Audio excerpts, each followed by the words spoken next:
The question of organization.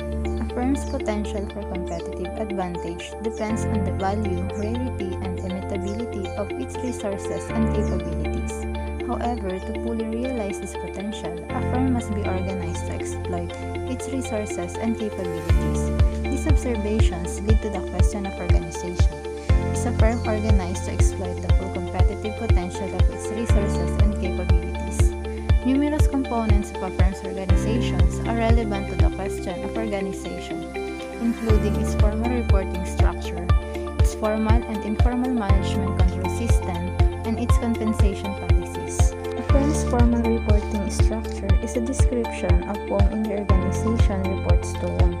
It is often embodied in a firm's organizational chart. Management control systems include a range of formal and informal mechanisms to ensure that managers are behaving in ways consistent with the firm's strategies.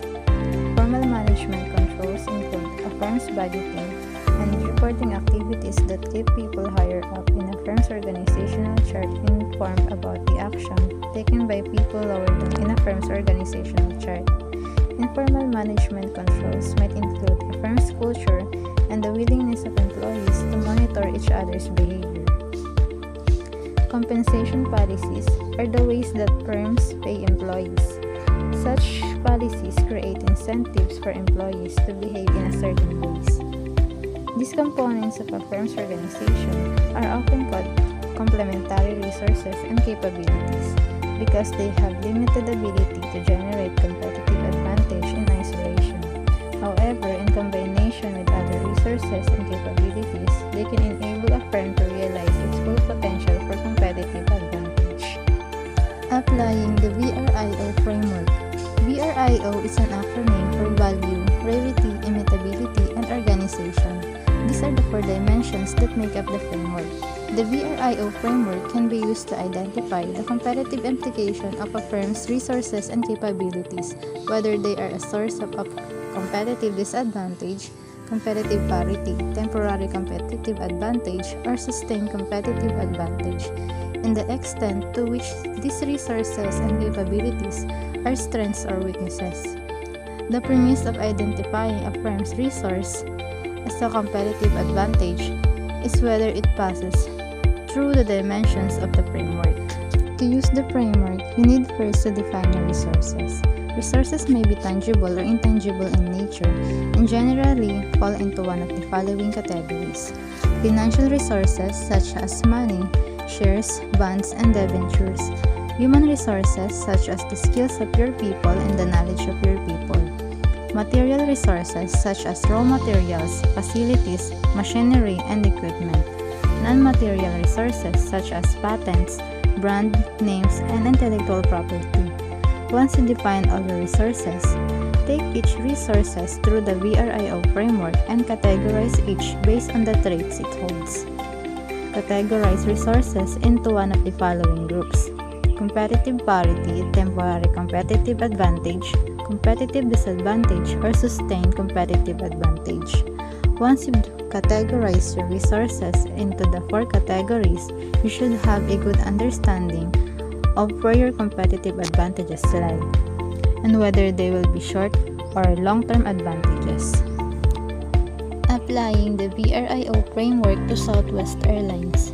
Southwest Airlines has been the only consistently profitable airline in the United States over the past 30 years. While many U.S. airlines have gone in and out of bankruptcy, Southwest has remained profitable. How has it been able to gain this competitive advantage? Potential sources of this competitive advantage fall into 2 big categories. The first one is the operational choices.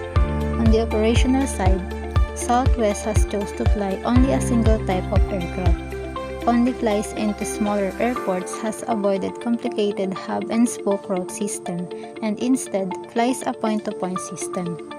The second one is the people management side. Despite being unionized, Southwest has been able to develop a sense of commitment and loyalty among its employees. It is not unusual to see Southwest employees go well beyond their narrow-defined job responsibilities, helping out in whatever way is necessary to get a plane off the ground safely and on time. Now, consider first, Southwest operational choices. Do these operational choices reduce Southwest cost or increase the willingness of its customers to pay? Are these operational choices valuable? The answer is yes. Why? Because by flying only one type of airliner, Southwest is able to reduce the cost of training its maintenance staff, reduce its spare parts inventory, and reduce the time its planes are being repaired. By flying into smaller airports, Southwest reduces the fees it would otherwise have to pay to land at larger airports. Its point-to-point system approach avoids the costs associated with establishing large hub and spoke systems. Overall, these operational choices are valuable. Second, are these operational choices rare? The answer is yes. For most of its history, Southwest operational choices have been rare. Only recently they have large incumbent airlines and smaller new entrants began to implement in similar operation choices. Third, are these operational choices costly to imitate? Many incumbent airlines firms have set up subsidiaries designed to emulate of Southwest operational choices. Like for example, Continental created the Continental Light Division, United created the TED Division, and Delta created the Song Division. All of these divisions choose a single type of airplane to fly, flew into smaller airports, adopted a point-to-point route structure, and so forth. In addition to these incumbent airlines, many new entrants into the airline industry have adopted similar operational choices as Southwest. Therefore, Southwest operational choices is apparently not costly to imitate. Now, is Southwest organized to exploit its operational choices? Southwest operational choices suggest that they are valuable, have been rare, but are not costly to imitate. While Southwest is organized to exploit these opportunities, they are likely to be only a source of temporary competitive advantage for Southwest. Now consider the Southwest approach to people's management. First, is this approach valuable? Does it reduce Southwest cost or increase the willingness of its customers to pay? The answer is yes. Commitment and loyalty is one explanation of why Southwest is able to get higher levels of employee productivity than most other U.S. airlines. Have such loyalty and teamwork been rare in the U.S. airline industry?